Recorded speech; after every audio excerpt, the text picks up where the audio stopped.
Good morning বন্ধুরা, আমি রূপম এসে গেছি নতুন ভিডিও নিয়ে। তো এটা শুশনি শাকে ফুল এসছে আর এই যে বীজ। তো শুশনি শাক যারা যারা চেনো না দেখে নাও, এটা হচ্ছে দেশি শুশনি শাক। এটা এদিক ওদিক থেকে এমনি হয়ে যায়। দেখো আমার ছাদ বাগানে এই টবে এগুলো চলে এসছে কোথা থেকে, পাখিতে দানা মানে হয়তো খায়, ফেলে চলে আসে। মানে এত তলা থেকে কী করে আসবে, যাই হোক।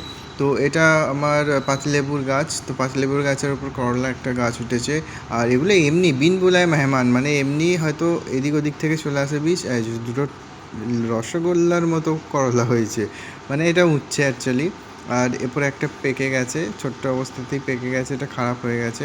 তো যাই হোক, দুটো হয়েছে, আরও দেখি কটা হয়। তোমরা কাউন্ট করবে, এটা আমি গুনবো এবারে এই নিচে থেকে হওয়া গাছে কটা করলা হয়, সেটা লাস্ট অবধি আমরা জানবো। এটা পিটুনিয়ার এই ফ্লাওয়ারগুলো এখনও ফুটছে, গরমের এত তেজ, মানে এদের তেজ কমে না, এরমভাবেই ফুটে যায়, এখনও ফুটছে, মানে সব ছারখার হয়ে যাচ্ছে গরমে, তবু এরা ফুটেই যাবে।